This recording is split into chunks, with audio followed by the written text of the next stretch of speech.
السلام عليكم ورحمة الله وبركاته. እንዴት ናችሁ? ሁሉ ሰላም ነው ወይ? እኔ ጋር ሁሉ ሰላም ነው አልহামዱሊላህ ረብል ዓለሚን። በተደጋጋሚ ጊዜ እንደምነግራችሁ መልእክቱን እስከ መጨረሻው ሰምታችሁ ሐሳባችሁን አስቀምጡ። ሐሳባችሁ ጤነኛና ጠቃሚ ሆኖ ከተገኘ ድጋሚ በዛ ሐሳብ ላይ ውይይት እናደርጋለን ወይ አስተያየት እንሰጥበታለን።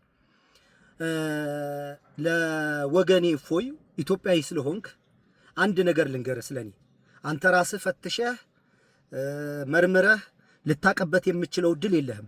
ለምንድን ነው የሌለህ? ጠማማ ልብ ስላለህ። ጠማማ ልብ ደግሞ የሰዎችን ቀና ንግግርና ቀና ሐሳብ አይረዳም። ቢረዳም ደግሞ ከዛ ውስጥ ያለችውን ክፋት ጠብቆ ለራሱ ዓላማና ሐሳብ ያሳድራል እንጂ በሰዎች መካከል ጥሩ ነገር እንዲተላለፍ አይፈልግም። ስለዚህ አንተ ፐርፐዝሊ ሁሉ ጊዜ የምትሰራው ነገር ለዛ ነው እና በግል አንተን እኔ አልጠላህም። አንተን የመጥላት መብት የለኝም። ይሄ ሃይማኖተኛም ሃይማኖት አልባ መሆን አይጠበቅብኝም። ለምንድን ነው የምጠላህ? ስለዚህ የኔ ሐሳብ ወይም የኔ ንግግር የኔ ሞቲቭ ከሌሎቹ የሚለየው አንተን የምናገረው አንተን ስለምጠላና አንተን ለማናደር ሳይሆን አንተንም ከተያዝክበት ነገር ለማስመጣት ነው፣ ለማስመለጥ ነው እንጂ ድካም ምን ያደርግልኛል? አለበለዚያ ስሜቴን ነው ባንተ ላይ እያፈሰስኩ ያለሁት። ተመሳሳይ ያንተ አይነት ነው እያደረግኩ ያለሁት። እንደዛ አይደለም። አንተም ከተያዝክበት ባርነት ወጥተህ በትክክል አእምሮህን እየተጠቀምክ ስርዓት ያለው ንግግር እንድታደርግ ለሰው እንድትጠቀም አንተም እንድትጠቀም ነው። አሁን አንተ ራስህን እኔ ማቀህ ልክ አንተ ራስህን የምታውቅ አይመስለኝም። የእውነቴን ነው የምነግርህ። እኔ በማቀህ ልክ አንተ ራስህን አታውቅም። እኔ የሆነ ሰው የሆነ ስም ሰጠሁት ማለት ለረጅም ጊዜ ወስጄ ነገሩን ተከታትየዋለሁ ማለት ነው።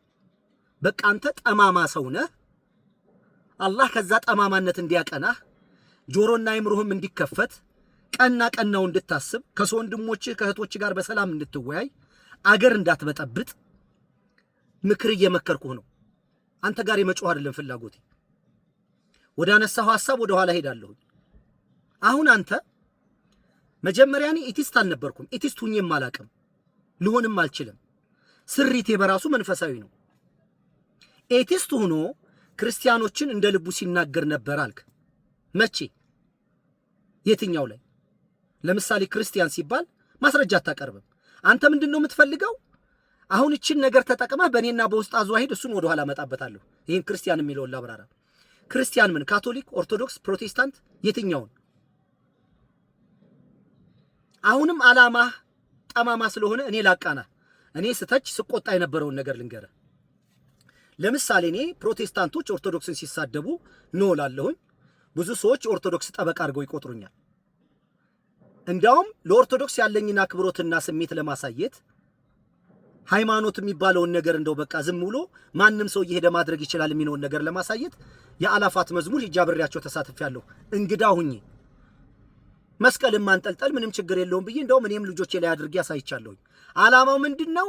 አትተቹ። ከሷ ጋር አክብሮት ነች፣ እናት ቤተክርስቲያን ነች፣ ሪስፔክት እናደርጋት። አንዳንድ የተሳሳቱ አገር በያዘችበት ጊዜ ያጎደለችው ነገር አለ። ካጎደለችው ልክ ጠቃሚ ጎኗ ስለሚበዛ ሪስፔክት እናርጋት። አሁን ግን ያለው ሃይማኖት ሲባል ሃይማኖት ነው የበላይ ሆኖ ለመታየት የሚፈልግ ነገር ግን አልቀበልም ብዬ ለኦርቶዶክስ ጠበቃ ብዬ ፕሮቴስታንቶችን እቃወም ነበር። ከፕሮቴስታንትስ ማንን? ነቢያት ነን የሚሉትን ጠንቋዮች ይቃወም ነበር። ይሄ ክርስቶሳዊ መንገድ አይደለም፣ እግዚአብሔራዊ አስተያየት አይደለም፣ የመጽሐፍ ቅዱስም ሐሳብ የለውም ብዬ እነሱን እተች ነበር።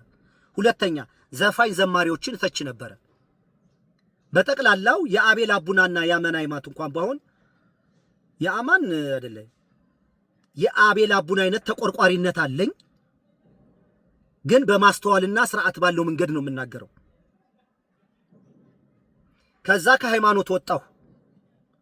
የትኛውንም ሃይማኖት ሳልወክል ደግሞ ከፕሮቴስታንትም ስወጣ ፕሮቴስታንት መናገር አቆምኩኝ።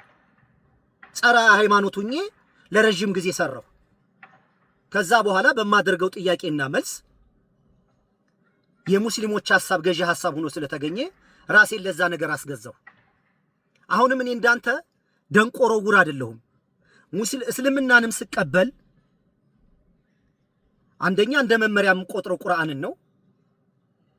ከቁርአን ውጭ ያሉትን ነገሮች ከቁርአን ጋር የማይጣረስና የተፈጥሮ ስርዓትን የማይጋጩ ሰው ተኮርና ሰው ጠቀም ከሆኑ አክሴፕት አደርጋለሁ ችግር የለውም በየትኛውም ዘመን ይሁን ሰው ይጠቅማል ወይ ነው ሐሳቡ። ጤነኛ ከሆነ አክሴፕት አደርጋለሁ። ይሄ ነው አሁን ያለውበት ሁኔታ። ስለዚህ እኔ ክርስቲያንን በሙሉ ስተች ስናገር ስሳደብ አልነበርኩም። አንድ ሁለተኛ በእኔና በኡስታዝ ዋሂድ መካከል ያለው አንድነት እነዚህ ሰዎች ከተደራጁ ምን ሊመጣብናል የሚችል ከፍተኛ የሆነ ስጋት ስላለ ለምን ኡስታዝ ዋሂድ በንጽጽር ማህበራዊ ሚዲያ ውስጥ ካየኋቸው ሰዎች ኡስታዝ ዋሂድ ጋር የሚስተካከልም የሚተካካም ነገር የለም።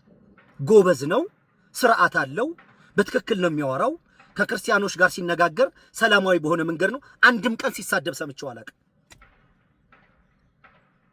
እኔ ያስተላለፍኩት መልእክት እሱም ያ ችግር ካለበት ለዛ ችግር መታከም አለበት። እኔ ያስተላለፍኩት መልእክት ለሃይማኖተኞች ማህበራዊ ሚዲያ አንተን ጨምሮ አስተማሪ ለምትሉ ሰዎች ኡስታዝ ዋሂድም እዚህ ውስጥ ከተካተተ ችግር አለብኝ ብሎ ካለ ማስተካከል አለበት። እኔ እንደዛ ነገር አላውቅም። አይመለከተኝም ካለ ደግሞ መብቱ ነው። ያ ችግር ደግሞ አጉልቶ ከታየበት እንዳንተ አይደለም ፊት ለፊት እናገረዋለሁ። እኔ ፊት ለፊት ስናገረው ግን ወንድሜን ሚሳላረግ በማይጎዳበት መንገድ ይሄው እኮ ኮሜንት እኮ ኡስታዝ ዋሂድ የተሳሳተ ኮሜንት ጽፋል ብዬ እኮ ቪዲዮ እኮ ሰራሁኝ። ለምን በዚህ ቪዲዮ ሰራህብኝ ብሎ የሚያዝን ከሆነ አልጠብቅም። ግን እንዲህ ነው እንዴ ብዬ ላስብ እችላለሁ። እና በእኔና በኡስታዝ ዋሂድ የተፈጠረ ክፍተት የለም። መልእክቱም ፐርፐዝሊ ለኡስታዝ ዋሂድ አላስተላለፍኩም። እኔ ውሸታም ነህ። ወደ አነሳኸው ጥቅስና ወደ መጨረሻው ሐሳብ ደግሞ እንግባ።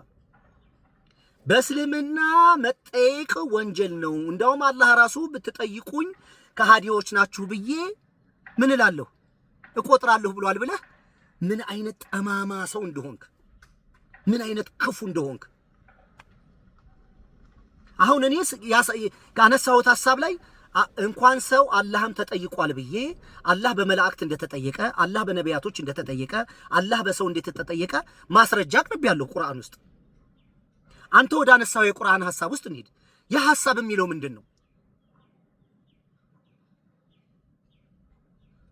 እናንተ የማይገባችሁን ነገር ወይም ማወቅ የሚገባችሁን ነገር ብትጠይቁ ያ ጥያቄ ቢመለስላችሁ ትክዳላችሁ ወይም ትቀውሳላችሁ፣ ችግር ውስጥ ነው የምትወድቁት። ይህንን አላህ ሱብሓነሁ ወተዓላ የሰውን ሐሳብና የልቡንም አቅምና ጉልበት ስለሚያውቅ እንዲህ አይነት ነገር አትጠይቁ፣ መልሱን ብታውቁት ወይም ቢነገራችሁ ከሃዲዎች ትሆናላችሁ ወይም የማይሆን ሐሳብ ውስጥ ትገባላችሁ።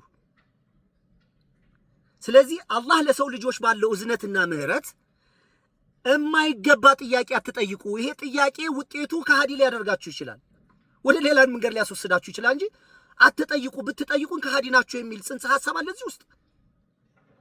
እኔ እኮ በቃ ክፉ ሰው ነህ የምልህ እኮ ለዚህ ነው። አንተ ሃይማኖተኛ አይደለህም።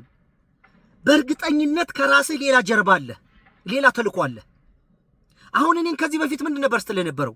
የብልጽግና ካድሬ ነው፣ ብልጽግናን የላከብን ሙስሊሞች ከፍለውት ነው እያልክ በደቀ መዝሙሮች እንደዛ አይነት ነበር ማዕበል ስታስነሳ የነበረው። አሁን ሙስሊም ስለሆንኩብህ ካንተ ጋር የሚጠጋጋ ሐሳብ ደግሞ ስታገኝ በሰዎች መካከል ጣልጋ ገብተህ ደግሞ እስላሞች አፈኑት ምናምን። እኔ እስላም አላልኩም። እኔ ማህበራዊ ሚዲያ ላሉ ሙስሊምም ይሁን ክርስቲያኖችም ይሁን ሃይማኖተኞች ነው መልእክት ያስተላልፍኩት። እዚህ ሰው እያነሳ የኔን ምክር እየሰማ በሽታው አለብኝ ካለ ማስተካከል ነው ያለበት። አሁን ደግሞ ትክክል ተደርጓል መጠየቅ አይችልም አፍነው ምን ብለው ነው የሚያፍኑኝ? ከኔ ጋር ውይይት ስላደረኩት ነው እንጂ ማህበራዊ ሚዲያ ስላለው ሰው ነው እንዴ ያወራሁት? እኔ ይሄንን ኃላፊነት ወስደው ለሚሰሩ ሰዎች ነው። እና ይሄ ሐሳብ የሚለው አትጠይቁ፣ ይሄ ነገር ብታውቁት ከሃዲ ሊያረጋችሁ ይችላል፣ የማይሆን ነገር ውስጥ ትገባላችሁ ብሎ አላህ ለሰው ልጆች ባለው ምህረትና ርህራሄ አያስፈልግም ለእናንተ ይሄን ያላችሁ። መልአክ ጠይቀው እኮ መልሷል። ነቢያቶች ጠይቀውታል። ረሱል ጠይቀዋል።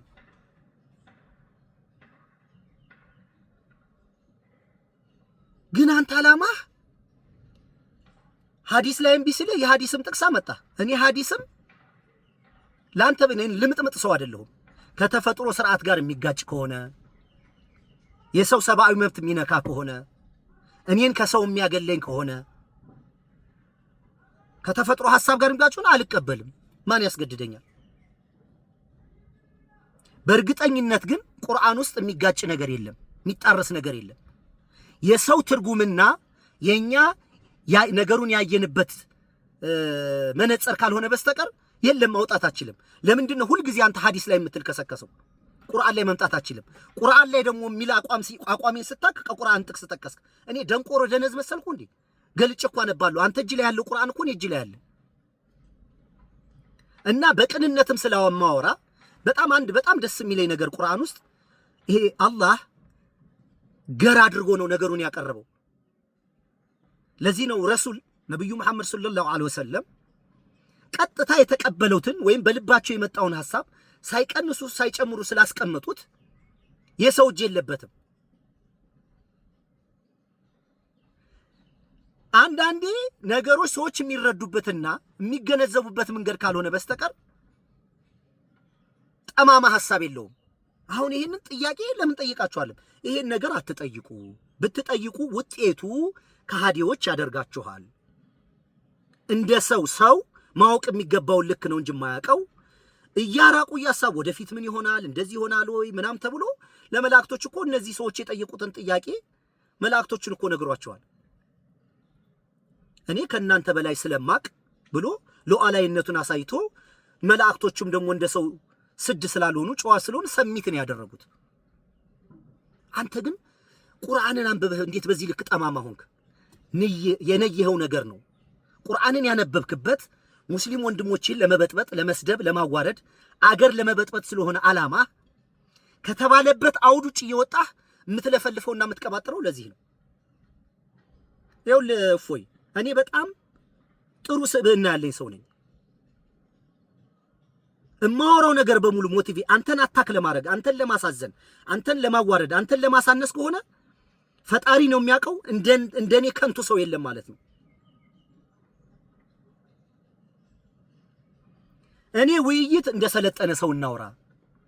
ለምሳሌ አብዛኛው ሃይማኖተኞች ዕውቀቱን ያውቁታል። ዕውቀቱ ጋር የሚመጣጠን ህይወት የላቸውም። ዕውቀት አላቸው፣ ስልጣኔ የላቸውም። አሁን ጠዋትን ያይተሃል ከሳላህ ጋር ያወራሁበትን። አሁን እንደዛ ውይይት የምፈልገው ምን አይነት መሰለህ? እኔ እስቲ ዛሬ በደንብ በቅንነት ላውራ። በቅንነት ስልህ ካንተ አቅም ጋር በሚመጥን መንገድ እንደው ጆሮን አላህ ከከፈተልህ ውይይት የምወደው እንዴት እንደሆነ ታውቃለህ? ኡስታዝ ዋሂድና ኃይሉ ዮሐንስን ያደረጉትን ውይይት አይተሃል? አንደኛ እኔ እስልምና ልቀበል ከወንድሞች ጋር ያደረኩትን ውይይት አይተሃል? ሁለተኛ ፒኬ የሚባልና ጃቢር የሚባል ልጅ ከኔ ጋር ቀን ወንድሞች አውርተውኝ ማታ ምሽት 1 ሰዓት ላይ ያወራሁትን አይተሃል? ሪካርዱን እንደምትሰማው ስለማቅ ነው፣ እየቆራረጥክ ለዓላማ ስለምታሳድረው። ከጃቢርና ከፒኬ ጋር ያወራሁትን አይተሃል? እንደዛ አይነት ውይይት። ጠዋት ሳልህ ጋር ያወራሁትን አይተሃል? እንደዛ አይነት ውይይት ነው የምፈልገው ከማንም ሰው ጋር። ማንም ሃይማኖት የማንንም እንዲሳደብ አልፈልግም። አንተም የሰው እንድትሳደብ አልፈልግም። ስለዚህ እውነት ከያዝክ ያን እውነትህን ጤነኛ በሆነ መንገድ ለምን አታስተላልፍም? ለምን ረሱልን ከመስደብ ለምን ትጀምራለህ? በምን ተአምር ነው አንተ ነብዩ መሐመድን እየሰደብክ ሙስሊም ጆሮውን ከፍቶ ስተት እንኳን ቢኖር ሊሰማህ የሚችለው?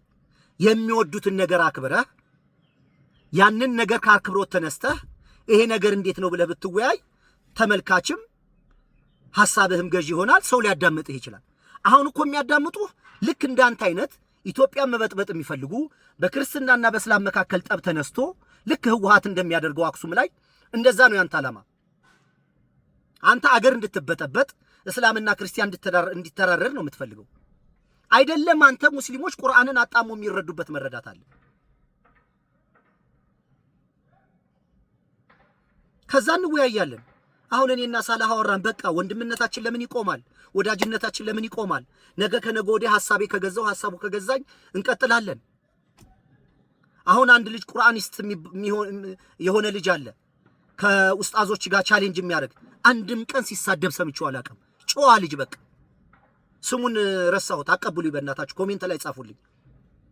ሐዲስ አያስፈልግም እያለ የሚያወራ ወጣት ልጅ አንድም ቀን ሰው ሲሳደብ ሰው ሲኮንን ሰው ላይ እጁን ሲሰነዝር አይቼው አላውቅም።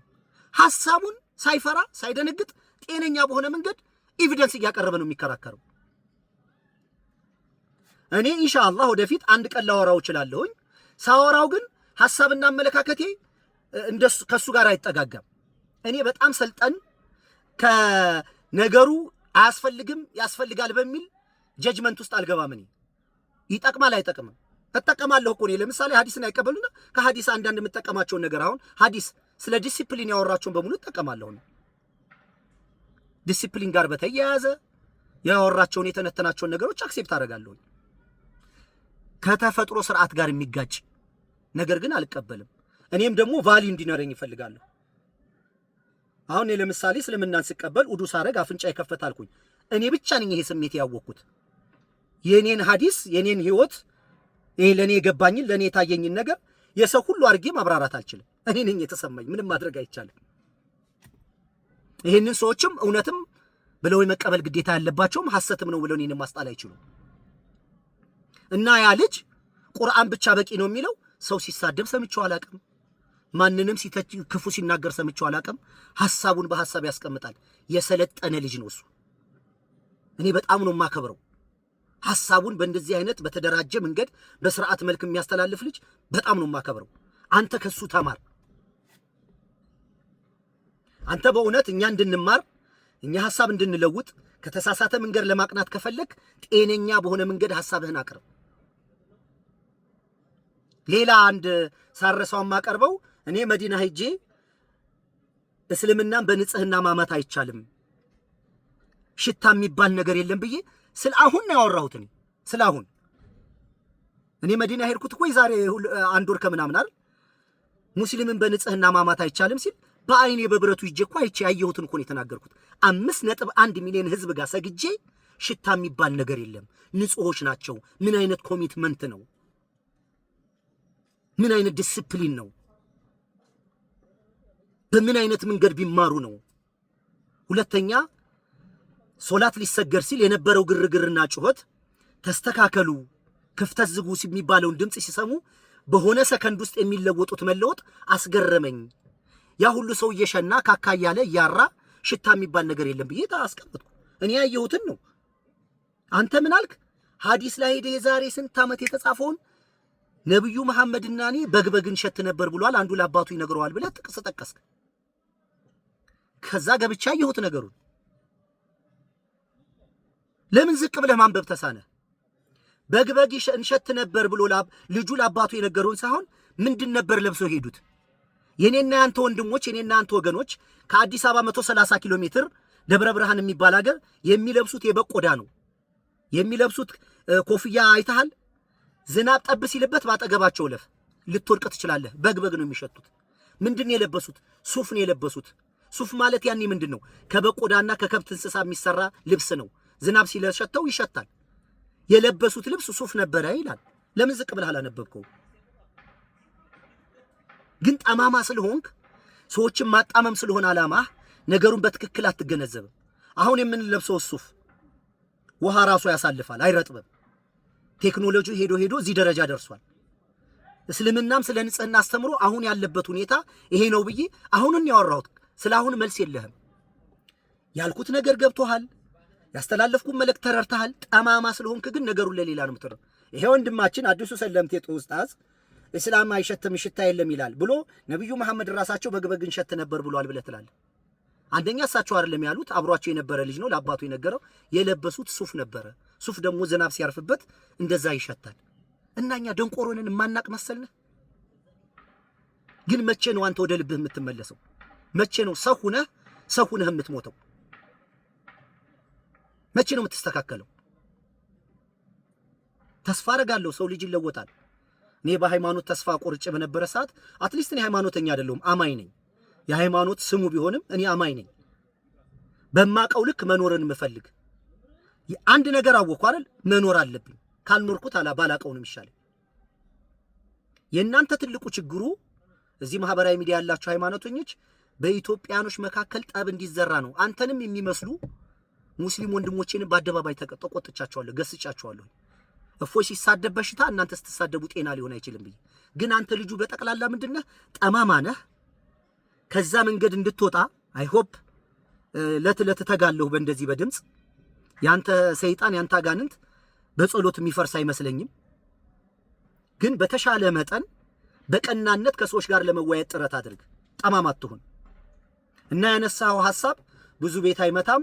ለሰዎች አላህ አዝኖ ይሄ ነገር አትጠይቁ ውጤቱን ብታዩት ከሃዲዎች ትሆናላችሁ ነው እንጂ ያለው አትጠይቁ አላለም። እስልምና የመጨረሻ ይሄን ተናግሬ ልጨርስ።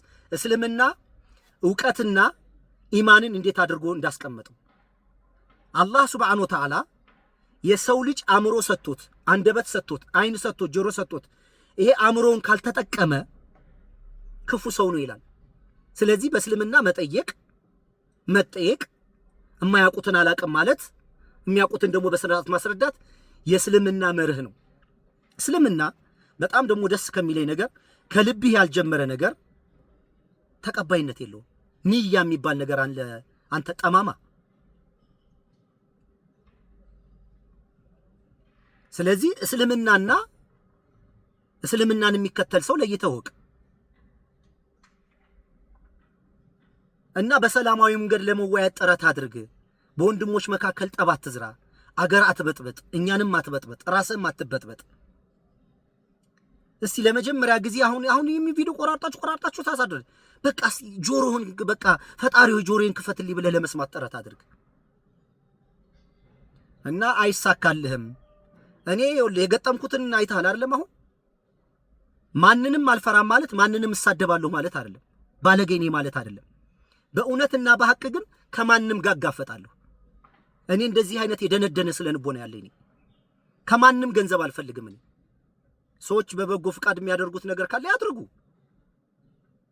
ለገንዘብ ብዬ ለክብሬ ብዬ ሰዎች ይሉኛል ብዬ ሸቀጥ አልሸቀጥም። እኔ ብቻዬን ሁኜ ሺህ ነኝ፣ ብቻዬን ሁኜ 10 ሺህ ነኝ። ማንንም ሳልፈራ እውነት ከያዝኩኝ ፊት ለፊት ነው እንደዚህ የሚጋፈጠው። የፈለጉትን ነገር ማድረግ ይችላሉ። ሰው አልፈራም። እኔ አላህን ነው የምፈራው። አሰላሙ አለይኩም ወራህመቱላሂ ወበረካቱ። መልካም ቀን መልካም ጊዜ ይሁንልህ።